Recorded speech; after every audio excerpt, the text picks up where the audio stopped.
Hello guys, blue box season 2 के एक और पार्ट में आपका स्वागत है। पिछले पार्ट में ताइकी ने हारियो को हराकर नेशनल में अपनी जगह पक्की कर ली थी और फिर फाइनल में वो यूशा से हार गया था। उसके बाद डबल्स के क्वालिफायर्स हुए थे और उसमें हारियो और निशिदा ने नेशनल के लिए क्वालिफाई किया था और फिर सब समर वेकेशन की बातें करने लगे थे, पर उससे पहले टेस्ट भी होने थे। इसीलिए अब सब लोग स्टडी पे ध्यान देने लगे थे, क्योंकि अगर वो टेस्ट में फेल हो गए तो उन्हें समर वेकेशन में एक्स्ट्रा क्लासेस लगानी होगी। अब ताइकी की और हिना लाइब्रेरी में पढ़ने जाती है। उन्हें वहाँ हारियो और निशिदा मिलते हैं। ताइकी पूछता है तुम भी टेस्ट के लिए पढ़ रहे हो? तभी वो जेंजी यूनिवर्सिटी की मैथ की बुक देखता है। वो कहता है इस यूनिवर्सिटी में जाना तो बहुत मुश्किल है। निशिदा कहता है हारियो में बस बैडमिंटन की स्किल ही थोड़ी है, वो स्मार्ट भी है। ये हमेशा टेस्ट में टॉप करता है और एक मैं हूँ जो मुश्किल से पास हो पाता हूँ। हारियो कहता है जिन लोगों का फोकस सिर्फ एंट्रेंस एग्जाम पे है उन लोगों के मुकाबले मेरे पास प्रिपरेशन के लिए कम टाइम है। निशिदा कहता है काश मैं टाइम को रोक पाता। हारियो कहता है क्या फायदा, तुम वो भी वेस्ट कर देते। और ताइकी भी सोचता है काश मैं भी टाइम को रोक पाता। उसे रियलाइज होता है जल्दी ही थर्ड ईयर वाले ग्रेजुएट हो जाएंगे, जिसमें चिनात्सु भी है। फिर पढ़ाई करते करते हिना बोर हो जाती है और कोल्ड ड्रिंक पीने चली जाती है। रास्ते में उसे कुछ स्टूडेंट बातें करते हुए दिखते हैं जो फायरवर्क फेस्टिवल में युकाटा पहनने की बातें कर रहे थे, और वही वेंडिंग मशीन के पास हिना को हारुतो दिखता है। उसे लग रहा था वो भी पढ़ रहा था, पर जब वो पास जाकर देखती है तो वो टूर्नामेंट के यूशा के साथ अपने मैच की वीडियो देख रहा था। हिना कहती है कि मैं हूँ जो दिमाग के फटने तक स्टडी कर रही हूँ, मुझे भी स्पोर्ट्स के बारे में सोचना है। हारुतो कहता है तुम तो जिम्नास्टिक टीम में हो ना।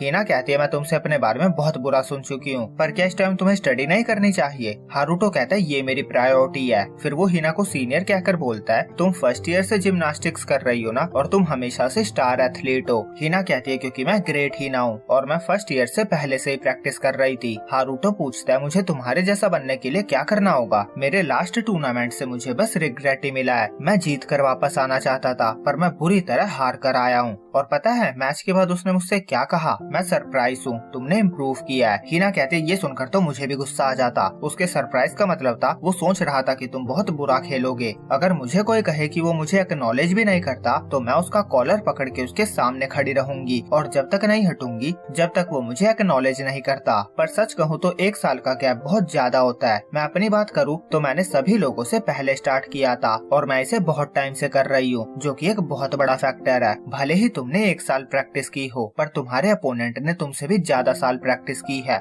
मैंने सुना है 15 से 18 साल की एज में लोग सबसे ज्यादा मेहनत करते हैं। सिंपली कहूँ तो लोगों के बीच फिजिकल डिफरेंस भी होता है। हारुतो कहता है तो तुम मुझे गिव अप करने को कह रही हो? हिना कहती है अपने टेम्पर को लूज करना भी हार ही होती है, पहले मुझे अपनी बात को फिनिश करने दो। वो कहती है जो लोग अपने बीच के डिफरेंस को समझते हुए भी गिव अप नहीं करते मेरे जैसे पोजीशन वालों के लिए वही थ्रेट होते हैं। चाहे तुम्हारा गोल कुछ भी हो, तुम्हें फर्स्ट ईयर से ही डोमिनेट करने वाला प्लेयर बनना हो या तुम्हें अपने आगे रहने वाले बंदों को हराना हो और या फिर सिर्फ स्ट्रॉन्ग बनना हो, मैं तो कहूँगी तुम्हारे पास आगे बढ़ने के लिए बहुत अच्छा एग्जाम्पल भी है। और फिर वो उसे एक ड्रिंक देती है। वो कहती है भले ही तुम 7 बार हार चुके हो पर 8वीं बार भी खड़े हो जाओ और कभी गिव अप मत करो। अपने इरादों को मजबूत रखो, कितनी भी डिफिकल्टी क्यों ना आए, कभी भी खुद को कम मत समझो, अभी तुम्हें बहुत कुछ देखना है। और फिर वो उसे गुड लक कहकर चली जाती है। हारुतो सोचता है इसमें बहुत हिम्मत है। फिर हिना वापस लाइब्रेरी जाती है। क्यों कहता है तुमने तो बड़ा टाइम लगा दिया, टाइम पास करने गई थी क्या? हिना कहते हैं मैं किसी को वैल्यूएबल लेसन दे के आ रही हूँ। अब रात में ताइकी और चिनात्सु स्टडी कर रहे होते हैं। चिनात्सु कहते हैं तुमने एक वर्ड की स्पेलिंग गलत लिख दी है। ताइकी कहता है तुम रिकमेंडेशन के थ्रू कॉलेज जा रही हो ना? चिनात्सु हाँ कहती है। ताइकी सोचता है ये विंटर कब तक टीम में रह सकती है, पर हमारे घर पे ये इसका आखिरी साल है और ये टाइम बहुत जल्दी बीत जाएगा। तभी चिनात्सु बुक के अलग अलग सेंटेंस के कुछ वर्ड्स पे पेन रखकर ताइकी से फायरवर्क फेस्टिवल में साथ चलने के लिए पूछती है और ताइकी फटाफट इंग्लिश की बुक में ओके वर्ड को ढूंढने लगता है और इस तरह उनका फायरवर्क फेस्टिवल में साथ जाने का प्लान बन जाता है। अब अगले सीन में सब टेस्ट देते हैं, फिर उनके रिजल्ट आते हैं और फिर फाइनली समर वेकेशन स्टार्ट हो जाते हैं और सीन डायरेक्ट फायरवर्क फेस्टिवल वाले दिन पे शिफ्ट होता है। सब जिम में प्रैक्टिस कर रहे होते हैं। हिना स्ट्रेचिंग कर रही थी, वो खुश थी कि वो पास हो गई थी और अब वो फायरवर्क फेस्टिवल और नेशनल दोनों पे अच्छे से फोकस कर पाएगी। इधर ताइकी, हारियो, निशिदा सब प्रैक्टिस में लगे हुए थे। कोच ताइकी को हर एक शॉट पे फोकस करने को कहते हैं। आखिर ये नेशनल नेशनल की बात है, छोटी सी भी गलती भारी पड़ सकती थी। चिनात्सु भी प्रैक्टिस करने लगी थी, उसकी चोट रिकवर हो गई थी और वो बुरी बातों को भूलकर आगे बढ़ चुकी थी। उसके दोस्त उसके लिए खुश थे और विंटर कप का बेसब्री से इंतजार कर रहे थे। फिर प्रैक्टिस के बाद अयामे सबको जल्दी जल्दी सफाई करने को कहती है। क्यों कहता है तुम इतनी जल्दी में क्यों हो? अयामे कहती है आज फायरवर्क फेस्टिवल है, लड़कियों को बहुत काम होते हैं, घर जाके नहाना होता है, फिर बाल बनाने होते हैं, बाल को सुखाना होता है, फिर मेकअप करना, युकाटा पहनना। क्यों कहता है तुम युकाटा पहनोगी? अयामे कहती है तुम मुझे ऐसे क्यों देख रहे हो, तुम्हें देखने को नहीं मिलेगा। क्यों कहता है मैं समझ पा रहा हूँ कि तुम बहुत बिजी हो। अयामे बताती है वो हिना और नीना के साथ जा रही है। वो उससे पूछती है वो किसके साथ जाएगा। क्यों कहता है फैमिली के साथ। अयामे कहती है अच्छी बात है, पर मुझे चिंता हो रही है कहीं कोई खो ना जाए, क्योंकि तुम्हारे तीनों भाई बहन छोटे ही है। क्यों कहता है मैं ही समझदार हो गई है, उसने अपना खुद का गेम बनाया है और सबके साथ खेलती है। देखते ही देखते उसने स्पोर्ट्स क्लब भी बना लिया है और वो उन सबकी लीडर है, यहाँ तक कि बड़े बच्चे भी उसके साथ खेलते हैं। अयामे नोटिस करती है कि वो हमेशा की तरह ही अपनी फैमिली के बारे में बात करते हुए बहुत खुश होता है। फिर वो सब फटाफट सफाई के काम में लग जाती हैं। फिर सीन रात पे आता है, क्योंकि फैमिली फायरवर्क फेस्टिवल के लिए निकल रही थी। साकी भी वहाँ आती है। क्यों पूछता है वो यहाँ क्या कर रही है। साकी कहती है तुम तो बड़े मतलबी बन रहे हो, जूनियर हाई तक तो मैं तुम्हारे साथ ही जाती थी। क्यों को फ्लैशबैक याद आता है और मुझे लग रहा है साकी वही लड़की है जिसे क्यों लाइक करता था। और अब वो कुछ कहने वाला था पर उसकी मॉम कहती है चलो चलते हैं। साकी के पेरेंट्स ने कहा वो हमसे पहले जा रहे हैं ताकि हमारे लिए जगह को बचा के रखे। फिर साकी क्यों के छोटे भाई शो की पैंट्स को मोड़ती है क्योंकि वो बड़ी थी और ये करते हुए उसकी स्कर्ट भी गंदी हो गई थी। क्यों उसे साफ करने को कहता है। साकी कहते तुम हमेशा की तरह सब कुछ नोटिस कर लेते हो। और क्यों सोच रहा था मैंने अयामे को कहा था मैं फैमिली के साथ जाऊंगा, पर अब ऐसा लग रहा है कि मैंने उससे झूठ कहा। अब सीन फायरवर्क फेस्टिवल पे आता है। ताइकी मास्क लगा कर गया हुआ था जिससे कोई उसे पहचान न सके। वैसे वहाँ इतनी भीड़ थी कि उसे उम्मीद थी कि उसे स्कूल का कोई भी नहीं मिलेगा। वो सोचता है ये पहली बार है जब हम एज अ कपल डेट पे आए हैं। वो चेक करता है कि उससे स्मेल तो नहीं आ रही है। वो आने से पहले नहा कर आया था, उसने बाल भी बनाए थे, हालांकि मास्क लगाने के बाद वो बालों की गारंटी नहीं ले सकता। फिर उसे चिनात्सु दिखती है, उसने युकाटा पहना हुआ था। ताइकी मास्क हटाता है। चिनात्सु कहती है मास्क में तो मैं तुम्हें पहचान ही नहीं पाई। और फिर दोनों ही शर्माने लगते हैं। आखिर ये उनकी पहली डेट जो थी। फिर चिनात्सु उसका मास्क लेकर खुद लगा लेती है। ताइकी वापस मांगता है पर वो कहती है मुझे बहुत शर्म आ रही है। ताइकी मन में कहता है मुझे भी। उसके बाद दोनों डिफरेंट स्टॉल्स पे जाते हैं। वो बहुत सारे खाने की चीजों को ट्राई करते हैं। चिनात्सु से अपने में से एक बाइट देती है और फिर उसके वाले में से एक बाइट मांगती है। ताइकी सोचता है ये तो इनडायरेक्ट किस हुई। और एक स्टॉल वाला तो ताइकी की तारीफ भी करता है कि वो एक अच्छा बॉयफ्रेंड है। फिर वो दोनों साथ में शूटिंग करते हैं और एक बार ताइकी उसका हाथ पकड़ के चलने की सोच रहा था कि तभी चिनात्सु को गोल्ड फिश कैच करने वाली स्टॉल दिखती है। वो पूछती है क्या हम तुम्हारे घर में गोल्ड फिश रख सकते हैं। ताइकी कहता है हम दूसरी फिश को पहले रख चुके हैं तो ये भी रख ही लेंगे। चिनात्सु एक फिश को देखकर कहती है ये बिल्कुल तुम्हारी तरह है ना। ताइकी कहता है क्या मतलब। वो कहती है ये बिना रुके आगे बढ़ती रहती है। फिर वो एक फिश को कैच करने की कोशिश करती है और उसने उसका नाम ताइकी रखा था। वो उसे पकड़ते हुए कहती है उस तरफ नहीं इस तरफ ताइकी, आ जाओ यहाँ आओ। और ताइकी सोचता है इसे मेरा नाम देना जरूरी था क्या। फिर वो कहता है मैंने बचपन में ग्रैंडपा के साथ प्रैक्टिस की है। वो फटाफट एक फिश को पकड़ लेता है पर चिनात्सु खुश नहीं होती। वो खुद कैच करने की ट्राई करती रहती है। ताइकी भी उसे गाइड करता है और फाइनली चिनात्सु ताइकी के नाम की फिश को पकड़ लेती है। और ताइकी ने जिस फिश को पकड़ा था वो उसे वापस कर देते हैं। चिनात्सु कहती है मैं इसका बहुत ध्यान रखूंगी। ताइकी कहता है तुम्हें इसे नाम भी देना होगा। चिनात्सु कहते हैं ताइकी में क्या प्रॉब्लम है। ताइकी कहता है सब कुछ गलत है। चिनात्सु कहती है ठीक है तो इसका नाम कीता होगा, इसमें ताइकी के ही लेटर्स हैं बस उल्टे। ताइकी कहता है कम से कम अपने नाम का एलिमेंट भी तो ऐड करो। वो चीता सजेस्ट करता है पर चिनात्सु कीता ही रखती है। वो कहते हैं जब वो घर पे उसे देखेगी और आज के दिन को याद करेगी तो वो खुश हो जाएगी क्योंकि उसे ताइकी का फेस याद आएगा।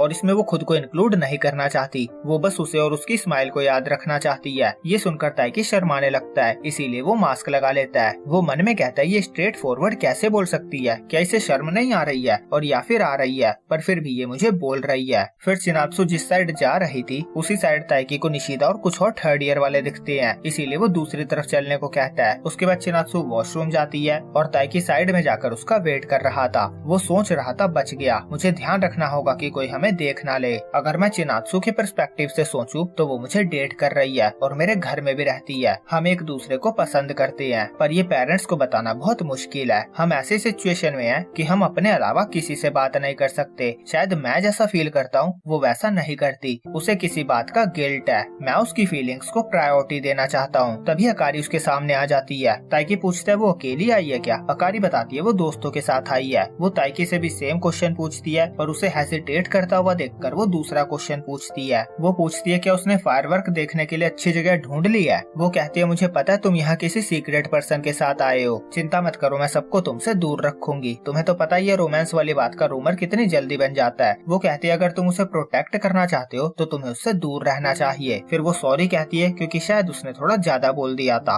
और फिर वो चली जाती है। फिर चिनात्सु आती है और उसे वेट कराने के लिए सॉरी कहती है। वो देखती है ताइकी ने एक हैट पहनी हुई थी। ताइकी कहता है इसका पैटर्न मास्क से मैच कर रहा था इसीलिए मैंने ले लिया। चिनात्सु कहती है इससे फेस्टिवल की वाइब आ रही है। ताइकी कहता है मैं कोट पहनूंगा और यहीं पे आज का पार्ट एंड होता है।